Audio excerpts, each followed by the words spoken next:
Hey guys, what's going on? I'm Retro Bliss, and you are on the Retro Bliss Rewind podcast. Welcome. For those of you who are watching from Mike's Gaming Gala, welcome to you as well.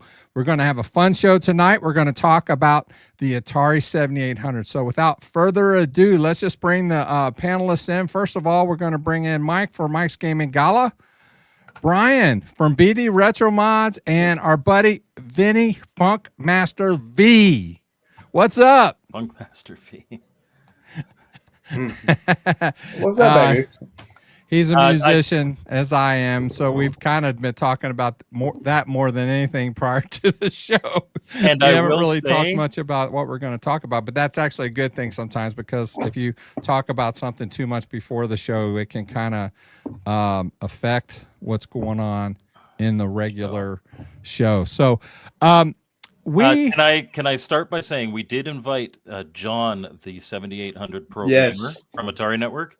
He's working late tonight. I did send him the link. He may pop on later in the show. We'll see. Okay. So I'll just tell you my quick story about I just got back into retro gaming, around 4 years ago. And after I met Brian, Brian hasn't been on for a multitude of weeks, so that's well, things happen, it's all good. But he modded mine, although he didn't have to drill for this mod, but it's an AV mod. I have a nice blue power light. It's really cool. I love my Atari 7800. And let's just talk about that. So Brian, why don't you start us off and kind of give us a little bit of a history lesson on the 7800. Tell us how it got started and whatever information that you have. Yeah, so the Atari 7800 is a very interesting console in the sense that it was meant to be a direct successor to the Atari 5200. After that console that we talked about a few weeks back was unfortunately a commercial failure for Atari, and because of the ColecoVision, they needed something else to try and compete against that. Now, with this console, though, it was not actually designed by Atari. It would be designed by General Computer Corporation that ended up coming up with the design of the 7800 and pitched it to Atari, which was the first, to my knowledge, the first console being pitched from an outside company to Atari. It was designed at the time to try to have similar graphics to arcade games. And they kind of learned from the 5200 that they wanted to have 100% backward compatibility with Atari 2600 games, because again, Atari 2600, as we know, was very strong, even clear up till 1989, just because that's what people had. And I will say it was not 100% compatible. No, it was not. There are a few that don't play. Yeah, pretty close. It's close, but yeah, there is definitely a few that ended up not working out in the end on that. But they actually would also kind of somewhat go back to the roots of having a simpler controller, because if with the 5200, it had a whole ton of buttons, analog joystick, and we know all the issues with that controller. However, when you look at that original controller that came with the 7800, I'm not going to say this one was much better. I mean, it doesn't break as much as the 5200, but man, I don't hate it, but it's not good. No, it's just okay. It's okay. I mean, at least they went to simpler times, which is really the natural progression, right? I mean, you had a joystick with one button. Now you're getting a joystick with two buttons. Now, again, unfortunately, kind of the design of it kind of made it hard to hold. Because again, they were trying to go with holding it like this, but again, it was not comfortable. The quote unquote coffin design for for long periods of time, this was not really a comfortable controller to hold. Now in Europe, they would get a completely different one, which was more like, which is what we should have gotten.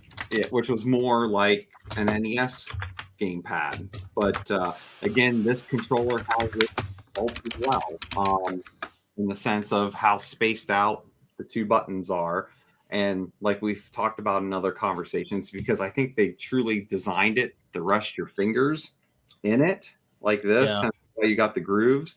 And I think they truly thought you were going to just lay it down on a table and use the little nub to move it around and go and play like this, instead of actually holding it like an NES controller. It should be noted that you can remove that nub. You can, and it becomes regular D-pad, and the D-pad is okay. Yep. Again, I'd say the D-pad is comparable to like a Master System D-pad. It's like it's okay. Yeah. The buttons, though, whereas the NES or the Master System controller, you can kind of roll your thumb over them. You really can't with that unless you've got massive hands with that controller. And as anybody who has a 7800 Plus with Bentley Bear has realized, you kind of need that with some games. Well, and again, just this, I mean, it's hard to see on the camera, but like they're little bigger buttons that are curved, and that's just not to hold as an actual D-pad, controller just is not, it's not the right type of button. At least I don't think. But then the other thing with the 7800, because of the backward compatibility, they had to stick with the same TIA sound chip that was in the 2600. Which they didn't have to, and they've thought of some ways to get around that, which I'm sure we'll talk about later. Right. But it was a cost-saving measure to, okay, that's just the only sound chip we'll have. As opposed to having that in addition for backwards compatibility, they just stuck with it. Yep. And then with that, one of the other features that was slightly different from past consoles is that all originally, now again, that all got cracked, hence why we have homebrew, a really, really strong homebrew scene. But the Atari 7800 games would actually have a digital signature with them to be able to play on the console. And they did that as a way to prevent the flood of poor quality games that they saw back on the 2600. This console itself would get announced May 21st of 1984 at CES, which is Consumer Electronics Show, with an initial lineup of 13 games. They started a small test market within California and New York in June of 84, but it was shelved the following month in July because Atari would be purchased by Jack Tramiel, and with that, he did not want to focus on consoles. He wanted to focus more on the computer side of things, and in addition to that, they actually did not pay GCC for their work. So that was a whole nother issue, and that would actually take until about May of 1985 until there was finally an agreement for them to be paid for their work on the 7800 console. And they decided to finally put it out there because of the success of the NES, which then Atari would revive their video game division in November of 1985. And they would actually release the 7800 console nationwide in May of 1986. And honestly, it was it was kind of too little too late. It was very much too little too late. And it was it was bad all around, because at the exact same time of releasing the 7800, they also released the 2600 Junior. And they also released the XEGS, which was a consoleized version of the Atari computer line. So it caused a lot of confusion there. There was literally 3 different Atari consoles all at the same time, all competing against each other. But it would come out, it'd be $140, which is roughly a little over $400 today. And it came with 2 of those controllers and pole position 2. And again, this is what the console looks like. Now, there are a couple variations out there of it, because like this particular one I grabbed, and the reason why, because I don't see it too often, and I don't know if people in the chat know if it was like in the earlier runs or later runs, but it has the expansion port on it, which they eventually took that out. So I don't know if mine does. This mine here does not. I believe the expansion port was first, and then they took it out as an additional cost saving measure. But apparently, I've never messed with it. But you can actually pull video, audio, video off of this expansion port and some other things. So, again, very sleek design. Had the 2 controller ports, and it's a great looking system for sure. Yeah, I mean, for its time, I think it was very, very well designed. I mean, and sleek looking. By the end of I'm sorry, let me go back. So initially, the plan was to have 13 games. Way back in 1984. When it got released in 1986, they had only 3 games available for it at launch. And by the end of that year, they'd only have about 10 games available. And it didn't have a long shelf life because ultimately, it would last until January 1st of 1992 when Atari kind of killed off all that line of stuff. But it was just such a trickle of actual game carts coming out from the beginning of, when it released in 86 till then. There would only be 59 official games released for the console. And based off of rough numbers, it's believed, here in the U.S., it sold about 100,000 units, which doesn't sound like a lot because it really wasn't. But the good news is that was they sold more than that. I think worldwide they sold in the whole lifetime. I'm sorry, you're right. My notes are wrong. So by the end of 1986, they sold 100,000 units. That sounds a lot more. Yeah. So no, I'm glad you corrected me there. But the whole life of the console is around 3.7 million units in its lifetime. So, not nearly as huge as the Nintendo.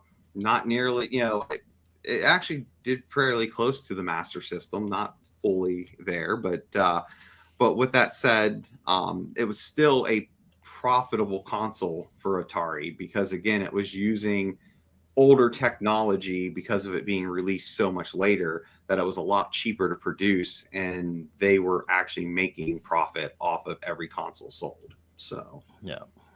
Well, that sound card issue, I mean, the sound that they used, and you look at some of the launch titles that they had, and it was like Asteroids, Centipede, Robotron. There was Food Fight. I think Food Fight was a launch title. Correct me if I'm wrong. But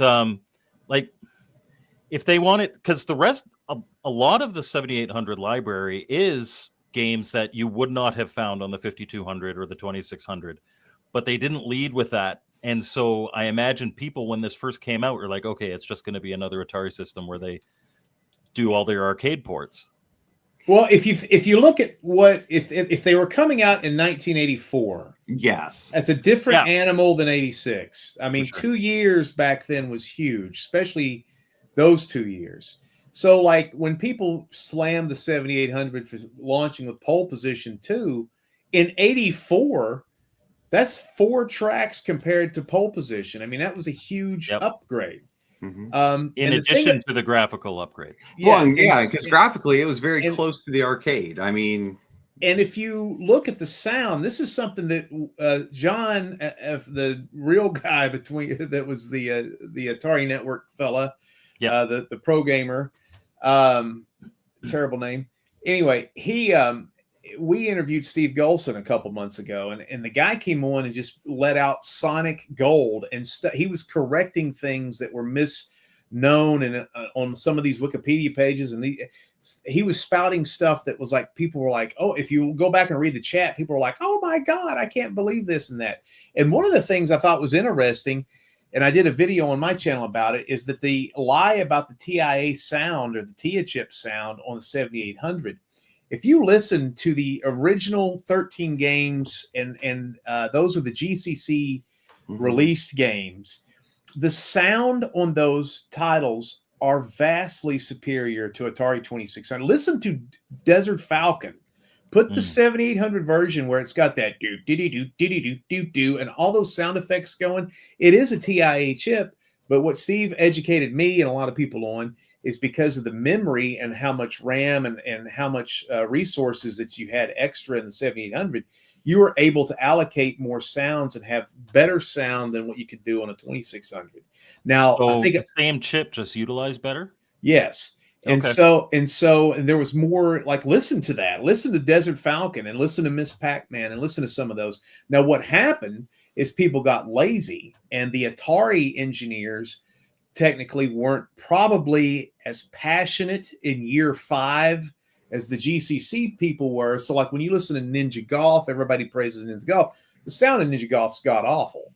It's a fun game. I love Ninja Golf. Don't get me wrong, but I mean that it's terrible sounding. And Karateka sounds terrible.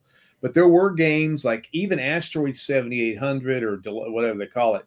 The sound was really cool. It's probably one of the best sounding Asteroids games back then. Mm-hmm. And they could have released something called the Mini, which was $1 chip. They could have, each cartridge could have had $1 chip, and it would have been a vastly superior sound, even over the Pokey, and it would have been much cheaper than the Pokey. But by 1986, Jack Tramiel was wanting to sell these things for $50 at Kmart, and because he just wanted to make, because you're talking about how the 7800 was profitable. They went so cheap with it. That's why it was so profitable. And if they just put a little pride into it, but at that point, Atari was totally different than the Nolan Bushnell Atari. And right, I love the 7800. It's my favorite system. That's why I have a website that's been up for almost 25 years, dedicated to news and everything about it. If people remember what a website was, they go look at it. You have to have a computer or something. I don't even know how you look at a website anymore, but it's my favorite system, and a lot of that's nostalgia, obviously, but there's a lot of great stuff with it. But a lot of the thing about it, and why I started even having a website, is because there was, even when I started this thing, like 2002, there was no information about the 7800 anywhere. There's like 2 websites that were talking about it, and that's why I started. It's because I had a lot of expertise, because for some reason that was the one I gravitated towards besides even the NES. And it really is kind of a lost system. Like the 5200's famous because its controller was so terrible and prone to breaking and all that. 2600's famous, obviously, because it was the giant of its time. You know, Lynx has its strong following and kind of always has. Jaguar was famous for, you know, if nothing else, its ad campaign would do the math and stuff. But 7800, like, I personally didn't even know that the 7800 existed until the mid to late 90s. Like way after the fact. I never knew about it back in the day. I got my NES and I was good to go. Well, and it's funny you say that, because I had no clue of this console in during its normal time. Like, you guys will laugh at me, but how I even learned a 7800 existed was because when I decided to go back and buy some Atari carts, that like it in a you bought bundle, the wrong cart. I mean, in a bundle of carts that I got, I'm like, what's this? Oh, 7800. Well, so you know, of course you gotta, then I had to do some searching. I'm like, oh, that's a whole nother console I had no clue Atari even made. And well, back in those days, the Atari, prior to that, when the 2600 was the hot ticket, you know, they flooded the TV airways with commercials all the time. Mm-hmm. And so as a kid or a consumer, so to speak, because that was supposed to be, you know, geared more towards kids, right? You knew about it, but I don't remember ever seeing a commercial. I'm sure there were, but I don't remember any. There were tons. It just depends on where you were. I mean, I remember the Spudweb 101 commercial. I remember the ad campaign that got me was that it was backwards compatible. I mean, there's a, if you look them up on the Atari 70 or on YouTube, there's Atari 7800 commercials, and I think what sold me was they were showing these new games, Desert Falcon and a couple other things, and they were like, and then it's backward compatible with and it showed this kid surrounded by all these boxes.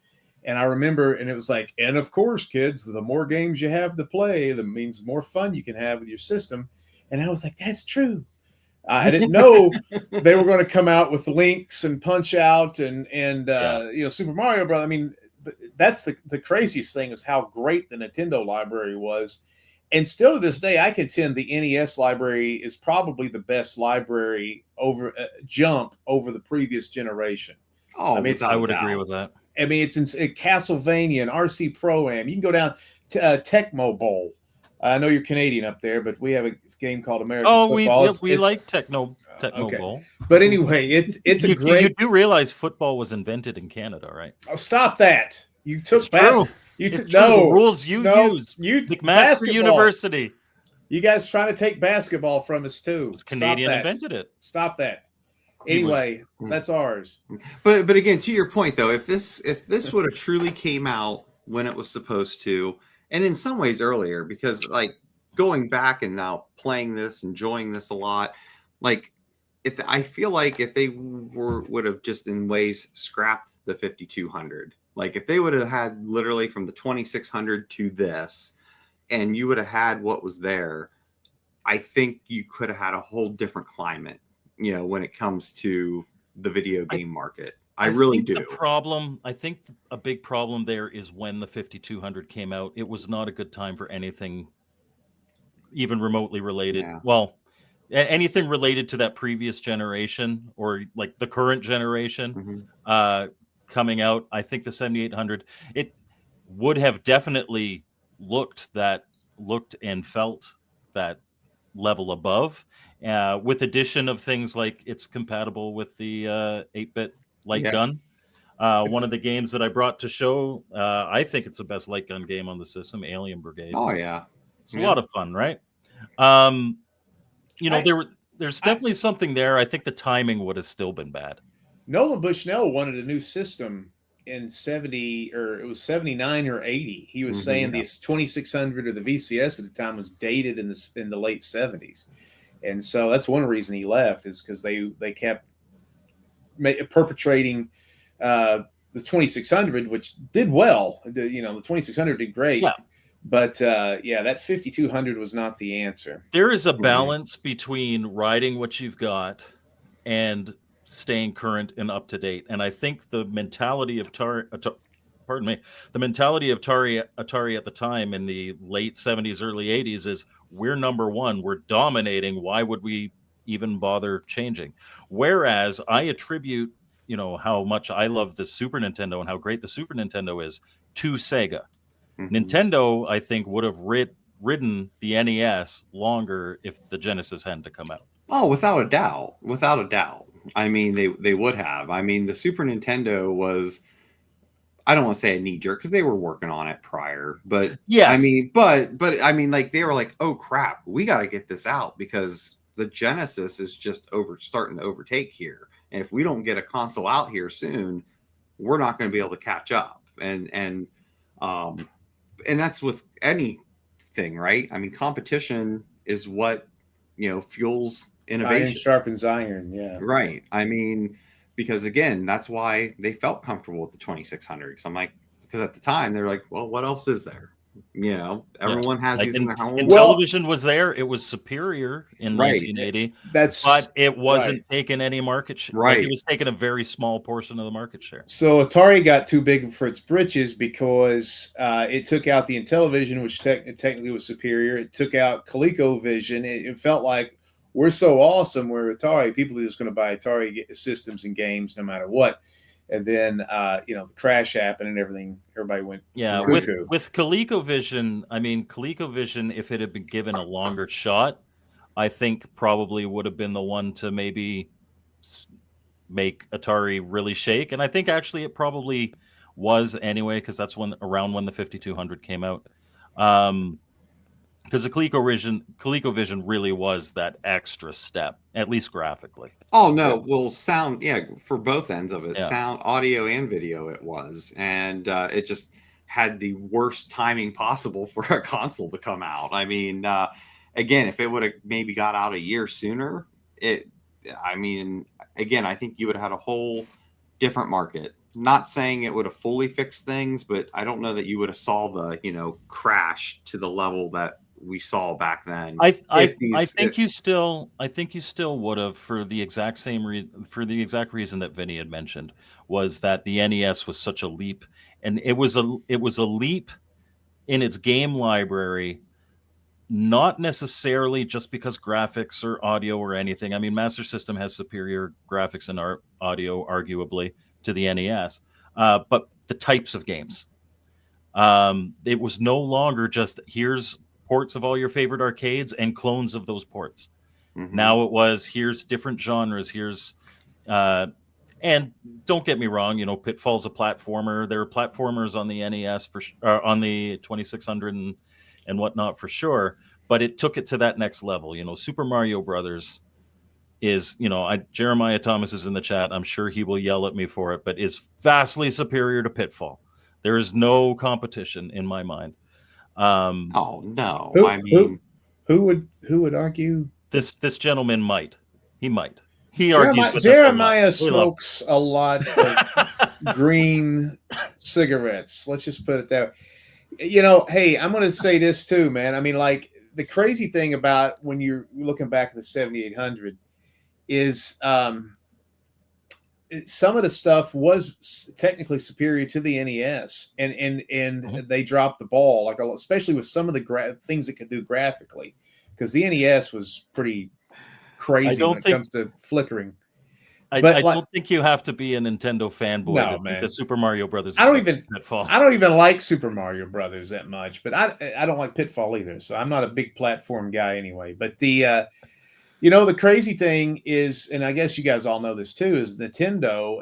It's so funny how Japan was and how America was back then, because Japan was so meek and respectful. They were frightened of Atari. They thought Atari, and so they came to Atari and they humbly said, "Can you please sell this Viacom system under the Atari banner?" And we were like, "What are you talking about? Get the hell out of here, you little yellow bastards!" You know, and we just laughed at them, and they left, and they created this freaking monster, and it came back to destroy us. I'm kind of glad, because now where we are at 50 years later. Yeah. I like how Atari exists right now. It's kind of like this underdog old man. It's kind of like Obi-Wan Kenobi on another planet. It's the warm, fuzzy nostalgia choice. Yeah, and it's still, I like the 70s colors and stuff like that. Like, they kind of like, even this shirt looks like, you know, 70s colors and stuff. And I'm glad it didn't absorb all that. And at that time, Atari would have ruined Nintendo. It would probably made it awful. If they had to manage it, they would have. Yeah, they would have ran it into the ground. But possibly. I mean, it's hard to say. I mean, because again, there's no way for us to know unless we can somehow travel to an alternate reality where that, you know, deal actually happened. But I mean, because I feel like if Atari would have had that, they would have just been riding the coattails. So they've been like, yeah, this stuff is better, and we can put our branding on it and make a percentage of the profit. By all means, let's go. You know, I think if they let them go, it would have been interesting to see like the conflation of Atari titles with Nintendo. Like, would we have ever seen a Centipede Super Mario, or you know, Link as an unlockable character in Asteroids or something like that, or Millipede or whatever? I mean, that would have been interesting, but. And it's really kind of echoes. Nintendo did the same thing like a decade later with Sony. I was just Sony, and that's why you've got PlayStation as opposed to the Nintendo PlayStation. And I honestly think that kind of moved us into a whole new era of gaming too. So that's pretty cool. Yeah, and it was for the same reasons, because they felt like we're untouchable, just like Atari felt they were untouchable. So yeah, I mean. 200. And you know, and Sony kind of brushed with that untouchable thing with the PS3 era too. So Cannabis Kid, I think there's no question there at all. There's no question. Like this is okay, and it doesn't break super easily. So the 7800 controller is way better than the 5200. Yeah. And the 5200, I mean, it's a different beast. You can't emulate 5200 games because it has the self-centering joystick, and there's so many. You can't even really enjoy 5200 games on an emulator easily, is because the controllers are so goofy. The other thing about the 7800, I actually liked the 7800 Pro lines until I probably hit 45, and now my hand is just like, what are you doing? It's like I feel like I'm getting paralysis in both hands. So Yeah, screw the 7800. But I actually, except for games like Joust where you have to hit the button over and over again, I don't like that. But games where you don't have to really hit the buttons nonstop, I think the 7800 was pretty good. I like them more than most people did, but this is our sponsor break, by the way. It'd be really nice if somebody made a 7800 controller that alleviated all these problems. If only. You mean something like this? Yeah, something maybe a little like that.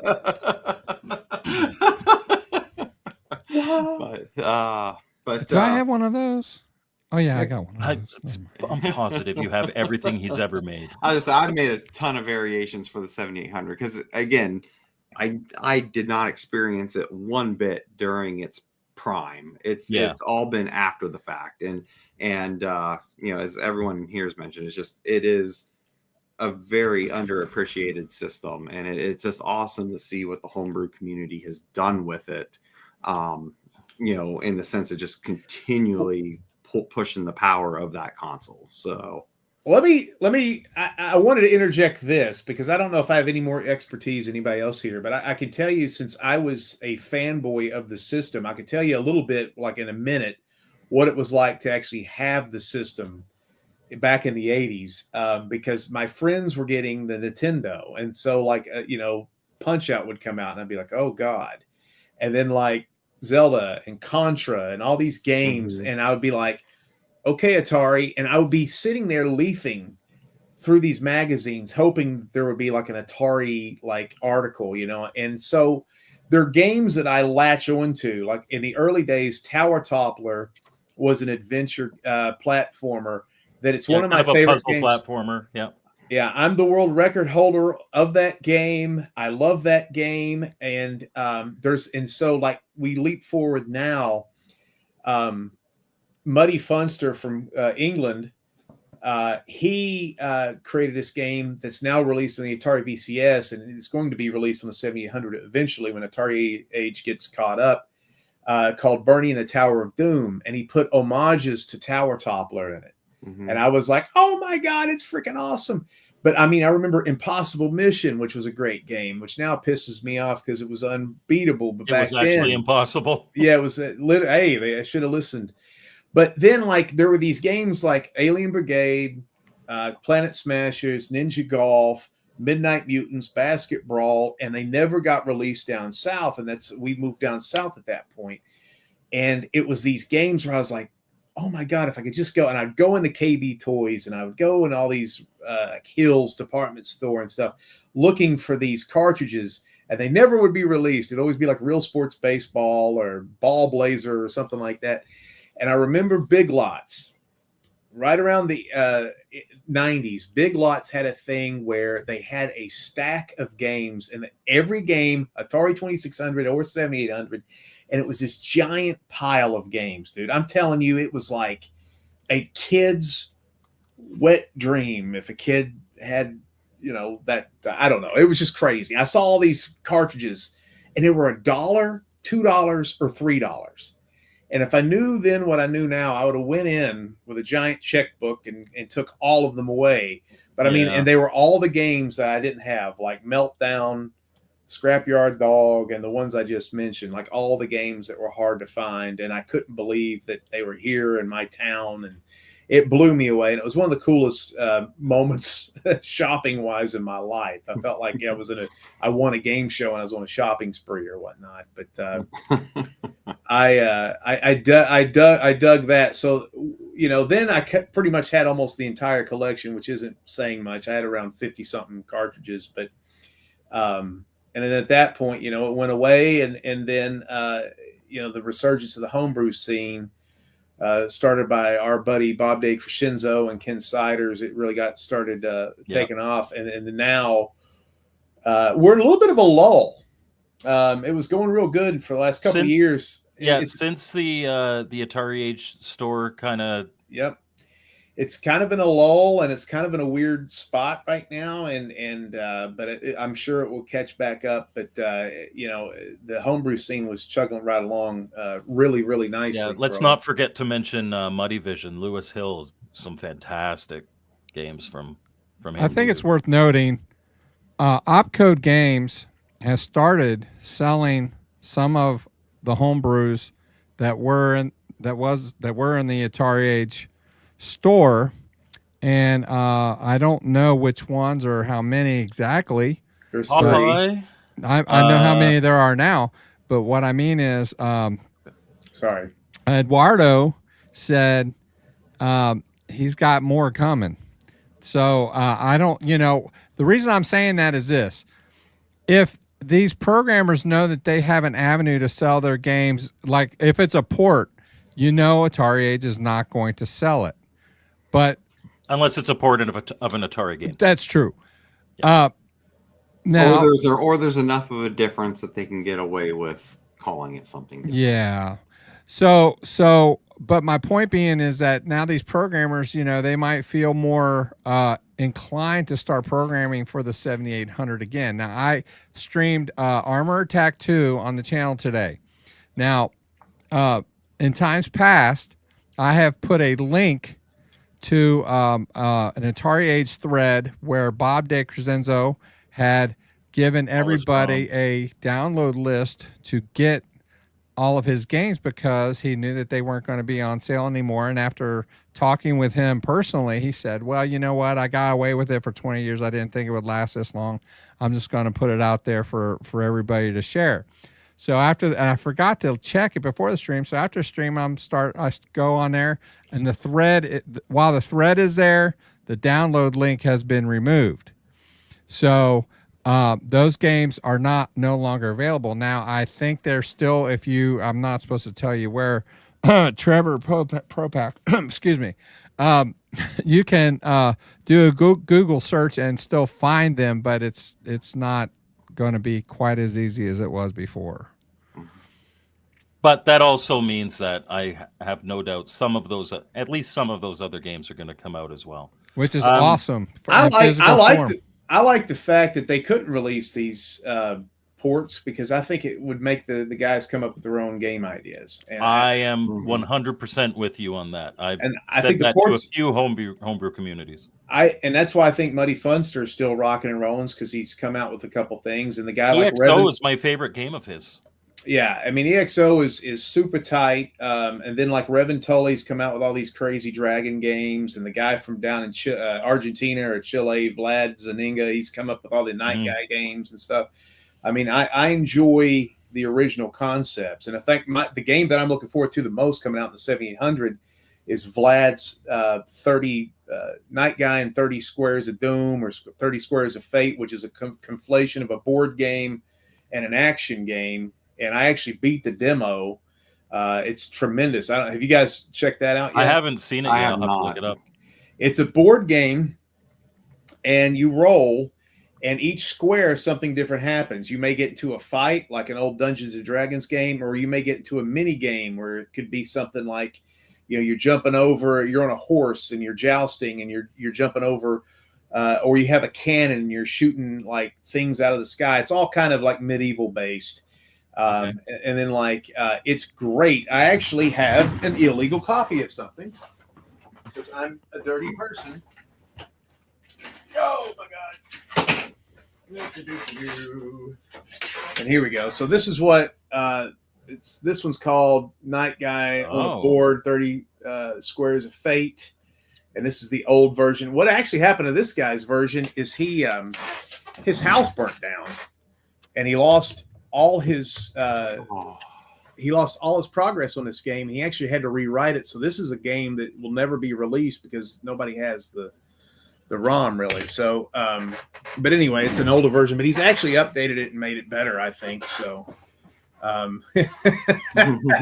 yeah, Jesse, I had so many things. I sold stuff that I shouldn't have sold that were like one-of-a-kind items, because when I used to do the website back in the 2000s, there were no ROM emulation sharing. So guys would create carts for me to review, and I had a house fire, and I had like one-of-a-kind things that were gone, but I still had a couple. And I sold Bonk, which was Ken Sider's game, but it was the entire game was Cubert, and it was an actual playable Cubert without the Bonk change. And I sold that on eBay like a dummy. I was like, I got $150. Woo! I mean, I would have killed to have that game back. I can't believe it. Now the guy's passed away. It's almost like I shouldn't have done that. And for Chris's comment here, as much as I kind of joke about Block'em Sock'em just being on everything and really not being that good enough to be on everything, Daryl Ginter made, I think, the 7800 version of Block'em Sock'em the best version. And I would agree with that. I mean, because I've played probably 6 versions of the game now, and I still feel the 7800 is definitely the best version of all the versions. Yeah, graphic and gameplay wise, but the I mentioned in the chat base there. game is just the base game, and it's not a bad game, but is it really like this has to be on everything? Well, I mean, it's fun. It's fun for him to have that out there. I poo-pooed the game on my review, and it's still a functioning game. I don't know. I get caught up in things, and I'm like, okay, I see a chubby middle-aged guy who should be worrying about his A1C throwing these heavy blocks over his head without a back brace, and I'm like, what are we doing here? I'm like, sit down, honey. We'll get like a pink porcupine or some sort of video game character to come out. And again, the game's not terrible. I actually beat it and stuff, but I kind of probably went harder at it than I should have. Mm-hmm. Yeah, but after you've beaten it, it just, like I said in the chat, it loses its luster. You just don't, I mean, you can honestly say that though about any game, though, right? I mean, now there's some games there are beat, always though. some games. There are always puzzle games. I would agree with you because once you know the solutions to all the puzzles, like usually what I do for those games is I'll put it aside and I won't play it for 2 years. Then I'll go back. I will have forgotten all the puzzles and I'll play it again, and it's fun. But there are other games, like if the enjoyment of the game is just playing the game and not solving a puzzle, then that's I could play Contra on loop all day. I love Contra. Play Space Invaders all the time. Yeah, Space Invaders, and that is the same thing over and over and over, just a little faster and lower. Yeah, that's an interesting conversation. Well, it's like that makes you wonder, like, what games should you, as a programmer, what should you lean into then?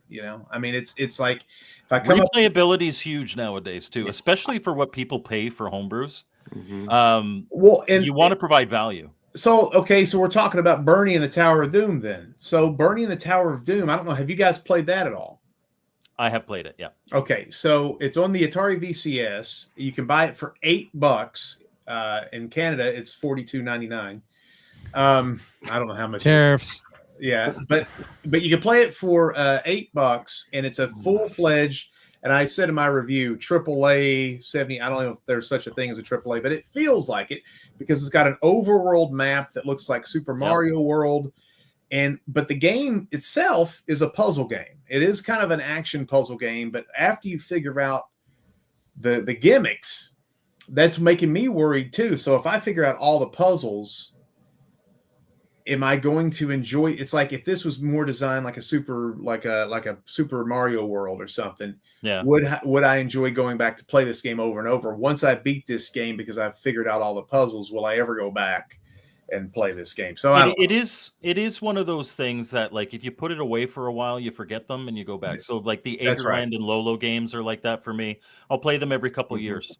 Like, it doesn't have to be I want to jump right back in and play it. You can still get that's very true replayability from that. Well, the only thing I'll say to this, and we'll go to the next part, is just like what I think, and again, and it's just my own opinion, is just I think when it comes to these like retro homebrew, I just like the ones that I can sit down, play for 20-30 minutes, enjoy it, put it away, come back, do it again, see did I get a new high score or not. It's just because, again, the ones that go from beginning to end, and it's not just retro games, but it's all games. Like I'm a huge Dragon Quest fan, but who the hell has time to play Dragon Quest? Right. I mean, at the end of the day, I did my playthrough of Dragon Quest 11, and I enjoyed it. Am I going to go back and play it again? No. Not at all. I'm not going to go put another couple hundred hours into that game. Just not going to happen. So and games like that, the value is in one playthrough. Correct. Where I want retro game like homebrews where I can pick it up, enjoy it for the 20-30 minutes of free time I might have, see what my high score is, maybe play it with my son or a friend or something, and then be able to easily go back to it. Games that don't have a ton of commitment, I guess, is where I'm getting at. What do you think? Did you play Attack of the Petchke Robots? I have not played it on, because I believe it's for the 7800. Also, I have not played it on the 7800. I played it on a different console, but the guy that I thought was really interesting, the guy that created that didn't want to make like a 4-hour game, 8-bit game that you have to like. He wanted a game that it's a puzzle, it's a head scratcher, but you can solve each kind of map, and there's like 15 or 13 maps in like 20 minutes or so. So it's designed for people that are our age that have bad backs and we want to go to sleep early at night. And so it's like, I want to play a game because I've got the 12-year-old kid and still feel inside that of me. accomplishment. Yeah. And so go knock it out in 20 or 30 minutes, then go to bed. I thought that was a very interesting concept. I think it worked well. That's my pitch to my wife every night. But, man, 20 or 30 minutes. Congratulations. I got to get them. I think he got the timing wrong. I think it's more seconds. But sorry, you said minutes? Oh, yeah. sorry. I was about to say, at socialized healthcare up there, it must be awesome. Get some sort of great blue and pink pills or something up there. We've talked a lot about the homebrews. Do we want to talk a little bit about the original library and the games that came out for the 7800? Because I've got a few that I brought here. I mean, obviously the 7800 is known for a few. I would say like Xevious. It's very famous for Xevious. Food Fight, Pole Position 2. I think Food Fight was the killer rap back in the day. I love Food Fight. It's such a fun game. It was only available on the 7800, so that was a big key. Another one, not necessarily a good one. I'm actually not a big fan of this game, but Xenophobe. It's quite well known for the 7800. I think it's a good port. Like I'm with you. I'm not a fan of the game in general, regardless of the console that it's on. I struggled to get into it, but I do think it is a good version on the 7800. And this is a game. True. Now this is my sealed copy. I have an open copy as well because I really like this game. It's not going to be for everyone. But Midnight Mutants, one of the different, that's one of the best games for the system. I mean, that thing. I totally agree. I've talked to people about this, and I've met a lot of people that really hate this game for some reason. They're stupid, the communists, and we got to get them out of the. We got to get them out of here. Hey, the thing about Midnight Mutants that you need is a guidebook. It is kind of, if you don't have some sort of instruction or a map. Why would you? And it's got that kind of that isometric view. It can be a little hard to control at times if you're not used to it. Game's amazing, and it's campy. It's a B horror movie in a cartridge. Exactly. Yeah, I mean they chose Grandpa Munster there. They chose the exact right guy to put on that cover for me because I love all that cheesy old stuff. It's All Blazer. I mean, this is probably the best 2-player game on the system in my opinion. It's really simple, and Lucasfilm from back in the day, but it plays really well on the 7800. Sounds great. It sounds great. Ninja Golf. So Atari re-released this. I like how ridiculous it is. It's very ridiculous. I'm not sure it's one of my favorite games on the system. But I love how ridiculous it is. Like, it's always fun to play in that regard. It's just a stupid fun game, yeah. It is. And even though I find it to be pretty generic, Planet Smashers, it's something that you don't get somewhere else. All right, time out on that. I think Planet Smashers has some of the most ingenious concepts for a shoot 'em up. Okay. Warp, the Earth Shield. I think the sound is god awful. If you listen to that laser, pew pew pew, it's terrible. Yeah. The asteroids after each wave, I think it's a great idea for a game. I actually beat it last year. I can't believe I could beat it again. But I think if Atari's listening, and I think sometimes they do listen to me because they give me weird messages sometimes. If you're listening to me on the Retro Bliss, re-release this as a recharge game. I think with modern minds using the concepts of Planet Smashers, you've got a freaking you got gold with Planet Smashers. No, I would agree with you because again, I'm a big shmup fan, and I will admit, like I own Planet Smashers. I don't like it as much as you do, but because a part of me feels like I feel like it's almost like an unfinished game, and I think that's the problem I have with it. A little bit. You know, just like Trevor McFur on the I wouldn't say it goes so far as Trevor McFur goes. It doesn't go as far, but it just, when you think about it being one of the, not the last games, but it was in that final wave of games released for it, you would have expected more, especially whenever you played Xevious on the system for a game built back in 1984 originally. And here we are, 1991, I think, or 1990 was. And just Planet think Smashers. about all those shoot 'em ups that were released right around that time. Right. I mean, so when you looked at all that, it just, what? Okay, what? Wait, I gotta go back. I gotta go back to this comment that was up here. Where was it? I did not realize someone ported it over to creative the NES. acquisitions. Tell us about that, please.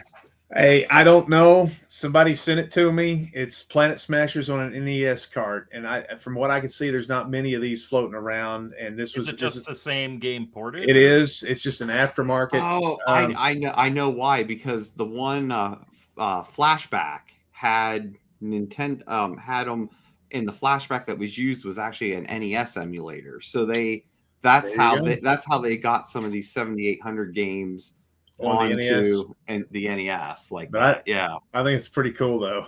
Yeah, it is pretty cool. Yeah. So what about the games? What about you guys? What about some games that? Basketball's very interesting. Basketball, yes. Yeah, that's a very interesting game. What about these games that are being released now? Specifically, we didn't get to finish the. Yeah, originals. we were still talking about original. Well, but let me ask you this though: if they're released by Atari, but they're not originals. Yeah. So they're first party, but they're not originals. Yeah, during the original lifespan of the console, I'm not saying it's amazing, but when you compared it to the previous iterations of it, I really did like Donkey Kong on the 7800. Yeah, it was well done. When comparing it to the other Atari versions. Now, there are other versions that have come that taint me on that. Right, but I mean, for the time, I thought that wasn't a bad. When you looked at the progression of the Atari Donkey Kong. Something is wrong with Donkey Kong's genital region. I don't know if it's herpes or what he's been doing. I don't know if that's where AIDS came from. It's the Donkey Kong's genital region of the 7800. Something's horrible there. If you ever play the game again, don't look. I will not. But well, now that's all he's going to be looking at. But obviously the NES versions were better, and even the ColecoVision was a better. But like I said, for being Atari, because actually I played the 7800 version before I played the ColecoVision version. So, but then this game, I love playing this game, Dark Chambers. Oh, Dark Chambers. I think that's. I'm releasing a video in about 2 or 3 months, but it's an old article, and one of them is 7,800 games that get hate for no reason. And I don't think Dark Chambers is the best game of all time, but I don't think Gauntlet is the best game of all time. Right. I think Dark Chambers and Gauntlet are about the same amount of fun. It's a dungeon crawler. If you have a friend, if you're listening to some cool music, I don't have any friends. I'd like to have one day. I may make a robot, but if I had somebody to play video games with, I mean, Dark Chambers, man, burn an afternoon running through some Dark Chambers, man. No, nothing wrong with that. Yeah, nothing wrong with that game. But I also liked, again, they were just rehashed ports, but I did like Dig, Dug, and Joust. I thought they were very good ports. Very good. Both of those excellent ports. Robotron, I forgot to bring the card up, but Robotron 2084, I like that on the 7800. Amazing. Shameless plug. I got a good controller for that one too. and again, I know some people don't like this version, but I thought the Galaga version was good on the 7800. That was just me personally. I mean, I know it wasn't exact, but I think for what it was, I didn't hate it. But then the other one, again, graphically not great. But you got to give it credit because at the time of That's its a great release, endorsement. I know is Rampage, because at the end of the day, it was the only version at the time that let you play as all three characters. 2600 version, you could play as all three characters. Yeah, well, they all looked like blocks, so it yeah, didn't matter. But again, they were different colored blocks, right? Oh, yeah. Okay. But again, it's not the best graphically, but it's the premise is still there for it. Yeah. I mean, I wouldn't pay the price for this. That seems to be going. If you're going for Rampage, Master System is. Yes, the Master System is the one you need to go with for that era. So what do you guys think about the games that required a light gun? Terrible. Terrible. You don't like those? I like Alien Brigade. I like So I liked the concept of the game. So like you had Alien Brigade, but again, you can also play those games without the light gun, and there was crossbow. Yeah. Crossbow is awesome too. Yeah, in fact, that's what Jesse. His nickname is Crossbow. Ivory Tower Collection's nickname is Crossbow, but the gun doesn't work on the system. It's off and to the left or something. It's not calibrated right. I mean, the Atari. You just shoot cross-eyed. You're good. Yeah, I should be good then. Well, no wonder you brought it up. Well, the technical design of the gun is the problem. It's not really because of the games themselves. It's a poorly designed light gun. It was bad on the XE. It was bad on. Cool. It looks like it's from Buck Rogers. I do like that. I do. Yeah, that's the only good thing about it. Even the trigger doesn't feel quite right. Like it doesn't go all the way in. It just kind of like you press it a little bit. But I play Alien Brigade. It's better, I play like, Alien Brigade and Crossbow with a joystick anyway. Yeah, and both of those infinitely better than Bugs. But now I will say, I believe there's still some adapters out there you can get. But well, yeah, I think the Mega 7800 adapter will do it. So like you can use, if you have a Sega Master System phaser gun, you can use that for the light gun if you have an adapter for it. And I will say you'll get a better experience. And again, it's just because it's just that I'm not going to get into the big technical details of the Atari light gun, but it's not a well designed. I believe that at the end of the day. So, I slept on Asteroids too. If we're talking about games from back in the day. I mean, to me, Tower Toppler is the best of the early 7800 games by far, just because the parallax scrolling is so beautiful. It's one of the best looking games still, even to this day. I love the challenge. The shooting part of it is good. I know a lot of people don't like it because it's difficult. It's kind of like a memorization game in a way, but I love it. But if you go back to what Atari is known for, which is that replayability, Asteroids is phenomenal with the 2-player options, and so is Centipede.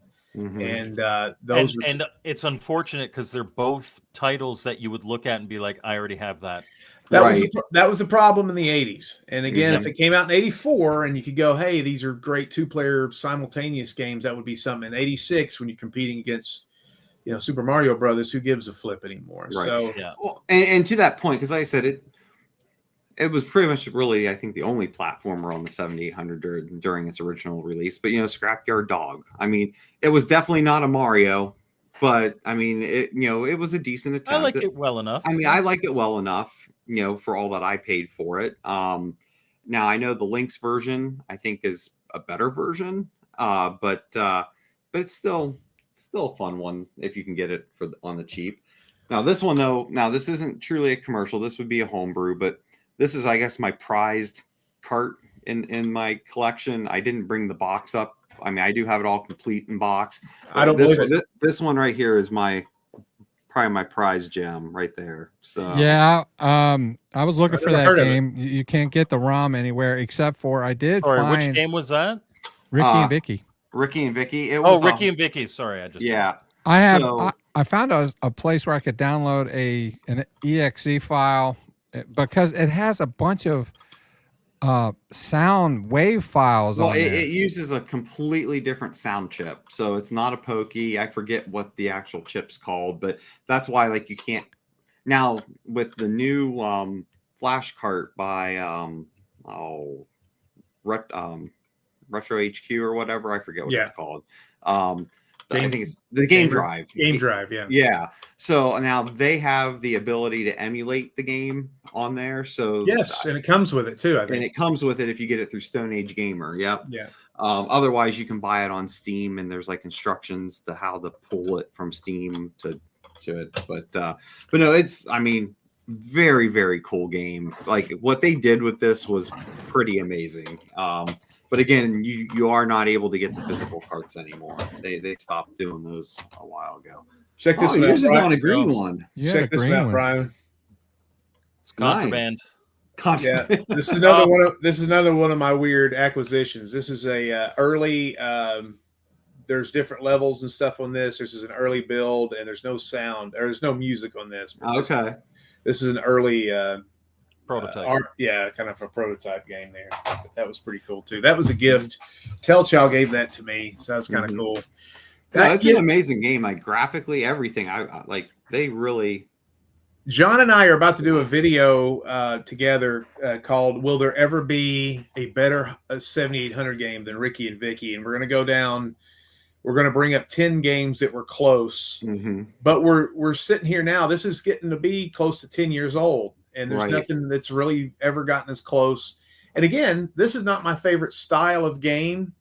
I would have probably preferred something like a fighting game or something like that. I don't know if the 7800 can do that, but all things considered, I mean, in the story of that guy, he took 4 years off work and employed people to make a 7800 game. It's crazy. And, and so it's great, but it's kind of like, painting the Mona Lisa in the desert, nobody's going to see it. So, right. But again, at least you can because again, good luck getting one of these on eBay or where, because it's going to cost an arm and a leg. But the good news is on Steam, I think you can get the game for $5. And like I said, you can play it through Steam, or if you do have the 7800 game drive, if you did not buy it through Stone Age Gamer, there's instructions on how you can pull the ROM off of the Steam purchase to then put it on the drive. So, and little known fact, the only Atari 7800 game that has internet porn based on the main characters. So enjoy that. Because the world. All right, Phil. That leads not the porn part, but the newer game part leads you to your question. Yes. Well, first of all, I know from doing research prior to the show that there are about as many homebrews as there were officially released titles, if not more.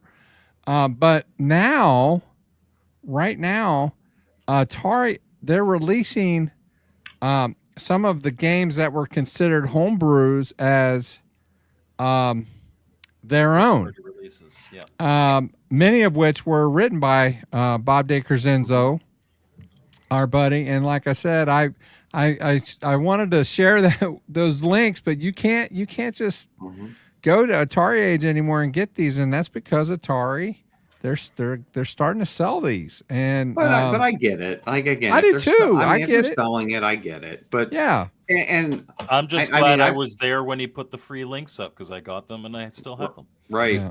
And I've said this in other episodes too. Like I wish Atari would just take more control of that, because I think they're making them at a price point that make them attractive for folks to get. They're able to get it out to a bigger audience and get it at a more pretty much impulse buy price. Like I saw some people mention how they purchased Tiger Heli. It's like, yeah, for $30 for a new 7800 game, Tiger Heli, why would I not get it? Whereas, and Atari, there's constant sales. I just got one of the games they just released for $9 off Amazon. I got Real Sports Collection for the Atari $2,600 for like $15. Right. They got a thing on Atari right now on pre-orders. You buy 4 and get 1 free. Who's ever heard of that? Doing a sell on a pre-order. Right. That's crazy. So I mean, yeah, the price point is insane, especially when Atari Age was shipping and stuff. These games can be $60 to $70. They're slapping them out of there for under 30.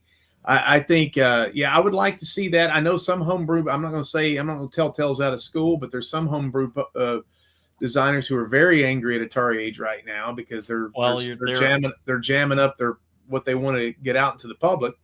And the fact of the matter is they're releasing them at a price that independent publishers cannot match. Right, and that's the thing where I might get crucified for this. I don't know. That's why I wish Atari would take over more of the Atari Age part there, because again, if they can get the manufacturing done in a timely manner at a price that makes it to a wider audience of people, I would think anyone who's making a game would rather have that than not. I know they're looking for other options. Let's put it that way. I've had a couple people tell me privately that they're seeking other ways to release it, and that's sad because I don't think Albert is a villain, but I do think the logjam has been pretty ridiculous for too long of a time, and especially when he comes out every. Oh no, I'm not. And again, I'm not putting any what that is what it is, and I'm not even going to go there with it. And I'm not looking at anyone as a villain either. I'm just looking at the fact that I think as anyone who's developing any type of product, they want to get it out to as many people as possible, and that's not going to happen on a site where the game's going to cost you, $60+ with shipping plus it might take who knows how long to get it.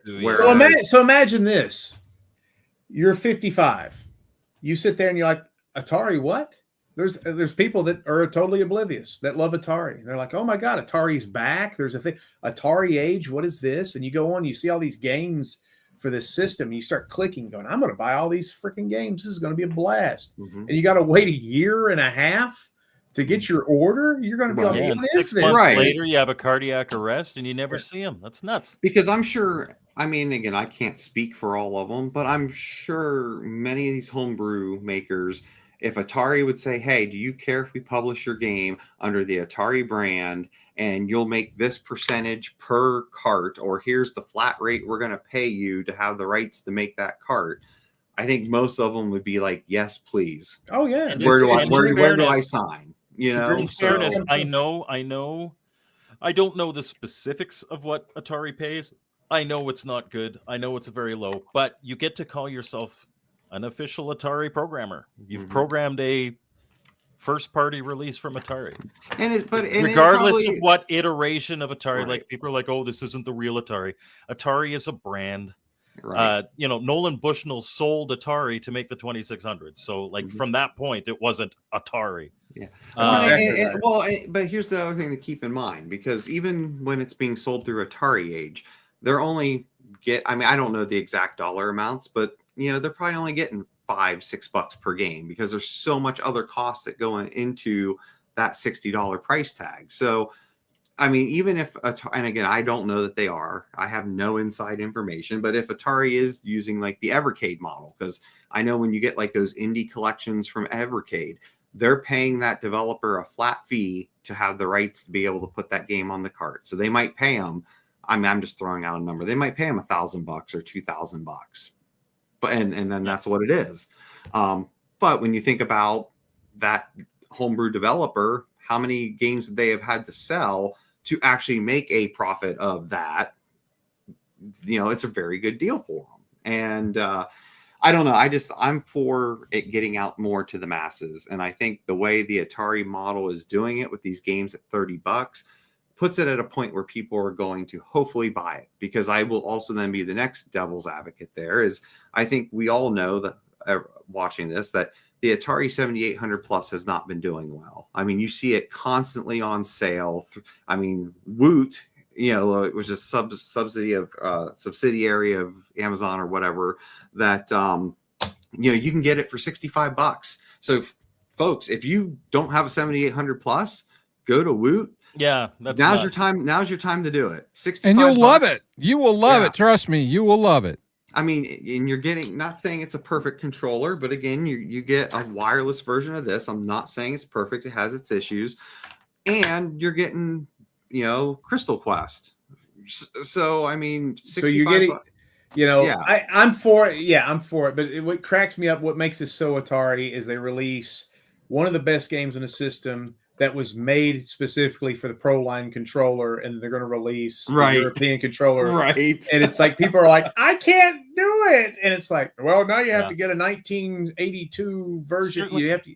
So it's kind of funny how Atari's itself. And again, they could have just goes released. to show it's Atari, man. Yeah, it really is Atari. Right. Nobody knows Yeah. what a 7800 is. I mean, that's the Yeah. thing, and that's why it's not selling well. And it's the same thing as the 2600 plus anyway, really. So, Well, I get it. But the crazy part is the 2600 plus is still $130, but yeah, Yep. you can get the Because it's more 7800 plus. recognizable. Right. Because You can get people the are like- 7800 plus for 65, which is crazy to me and because it's out of the box, better firmware, I guess, Right. and better backwards compatibility and Right. compatibility with other cards and stuff. Yeah. so I hope or with any- I'm sorry. No, go sorry. ahead. Finish up. With Oh yeah, the- I just hope those lower sales, because again, I have no idea what their sales numbers are on the carts and stuff. I just hope there's enough sales of stuff that's going to make them to want to keep expanding the 7800 game releases and stuff. So I hope so. I think so. I think anybody these days, considering a 2600 plus or a 7800 plus, or even getting into an original 7800, absolutely should. The fact of the matter is, yes, there's just shy of 7800 games. I think there's like 66 or something like that in North America anyway. Original mean? releases. 50, Original releases. 58. 58? Okay. Or actually, All right. 57. I think it was more than 9. that. I think it was 9. It's 57 Sentinel, which was only released in Europe, is 58, and the 32 in one cart, which is really a 2600 game, is 59. But there's I 50 might be mixing it up with something else. But anyhow, the original library is not that huge, but you can add to it the 450, 500, 2600 games that you can play on it. And some fantastic stuff. I love the stuff from Muddy Vision. Bob DeCrescenzo makes some great stuff. Daryl Ginter. You haven't ordered Popeye from Opcode. You should order Popeye from Opcode. Gotta have Popeye. And behind me right now, if you can see, you can't really see it, but behind me right now is 208 individually different Atari 7800 games. So there has been triple the release of homebrew and aftermarket and hacks. I was probably thinking of the 5200, by the way. Yeah. But and the Lynx was kind of around that amount too. Around that. But so yeah, behind me is 200 and I think 8 or 9 different Atari 7800 games when the original lineup arguably was 57 to 59. So that's for Poe right there. Okay.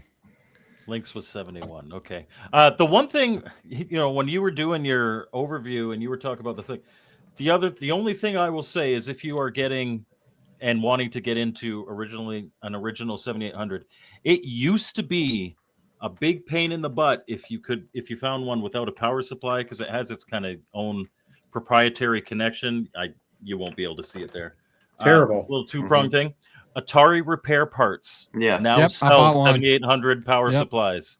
So go ahead and pick one up that doesn't have a power supply. You could get a power supply for a very fair price from Atari $20. Repair Parts. And you can also do it, for most people, that's the best way to do it. I mean, you can also mod it to put a standard, universal power jack to it. You still got to have the right adapter, but I mean, Seems proprietary, had a nice blue end that made it look unique. Just cut me a little bit of slack, Jeremiah. I'm from Tennessee. I don't even know what that word means. So I'm just going to say, yeah, Jeremiah, good job. Proprietary means like only for that one system. Yeah, it's not, it doesn't work on anything else. I realized that halfway through. I learned what the word avuncular was. Avuncular? Yeah. It's having to do with being an uncle. So there we go. Nice. Word time. I thought it was like redonkulous or something. I'm sorry. Go ahead. I got the world's worst thesaurus. It was terrible and terrible. Now that is a damn funny joke. That's good. All right, gentlemen. Any final thoughts on the 7800? And of course, as our guest, Vinny, if you want to plug anything, please feel free to plug. Yeah, I'm excited. We just did an interview with Bob DeCrescenzo on the Atari network, and we were celebrating all the new 7800 games that were coming out. He's got 2 more. I'm not going to tell you which ones because I want him to be a surprise, but he's got 2 more coming out in the next batch that are going to be Bob DeCrescenzo games. If you're watching this Atari, there are tons of other homebrew people that want the Bob DeCrescenzo treatment. They're like, Bob's not the only one that's doing this. So there's guys that want to be released under the Atari banner too. So please reach out to our friends in South America and over in Europe as well. Another cool thing is Bob DeCrescenzo. This is just 7800 news. Bob DeCrescenzo had a zombie game he was working on called Resolve, and he hit a creativity block. And I had talked to him privately. And he loves, Jeremiah. Way to go, Jeremiah. Yeah, Crazy Bricks is one. Now, here's something that's cool about Crazy Bricks. Crazy Bricks is one of the games that Atari's going to re-release. Now, I don't know if you've ever played Atari Crazy Bricks, but Crazy Bricks is great, except for like 3 levels suck my big A. It's terrible. Okay. Bob has actually gone in, and there's like they were good in theory, but it's like the one that's like does this snake thing where the ball gets up in there, and I know which one. Yeah, it's just terrible. So there's like 3 levels he's actually changed completely. So like when you buy Crazy Bricks again, it's going to be re-released with brand new, improved levels. All the good ones that are fun are going to be there, and the couple that were kind of some misfires he's replaced. So that's actually going to be really cool about the new Crazy Bricks game. So there's a game he's making called Resolve that's a zombie game. You have to it's a top-down zombie game. Kind of looks like Grand Theft Auto 1, and you have to last days. Like you last a day, you go to bed. You last another day, you go to bed. You try to last 30 days. Okay. And I came up with some ideas for him. It's kind of fun for me. I'm not a programmer. I've never been able to get my thumbprint, but he loved my ideas, and I think he's going to restart making that game, which is going to be a totally unique, original shooter with some crazy Funkmaster V ideas. Nice.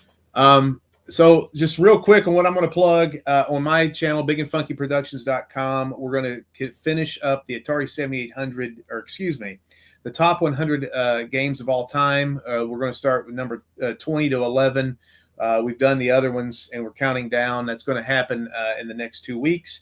I'm making a bunch of films. If you're interested in any horror comedies about the legends and lore of the Appalachian South, please go to bigandfunkyproductions.com for full-length feature films. This next one we got is coming out. It's about AI and technology, so it's kind of like there's going to be an Atari part of that movie too, so that's going to be kind of fun. But and check out Atari7800forever.com. Every game reviewed, and I just last week did Bernie and the Tower of Doom. It's a brand new review, so nice.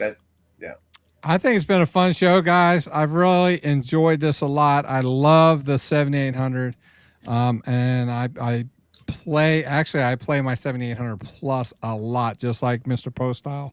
And RT is excellent. It's a homebrew of Hero. But appreciate you guys being here, and I want to say Vinny Funkmaster V. That is so much fun to say. Funkmaster V. Not 5, V, as I said at one time. So anyway, appreciate you guys being here. You guys are awesome. And so with that, I think we're going to sign off, guys. Is that it? We're good? Well, actually, somebody just said the Impossible Mission reissue. Very fascinating. There is a Possible Mission hack and a cart that's out there, but Atari should well, I guess they can't because it's an Epix game, right? Yeah, they don't have the rights for it, so never mind. But that was a great idea. I would have loved to see if they could because what a freaking great game Impossible Mission is, man. It really was. And I have played Possible Mission, and it just Yay. Yeah, and also I played the damn Impossible Mission on the Wii that they released and loved it then too. So it's a great game. Nice. All right, guys. Sorry. No, you're good, man. I appreciate you being here. So with that, we're off. See you guys next week. Take care. Bye.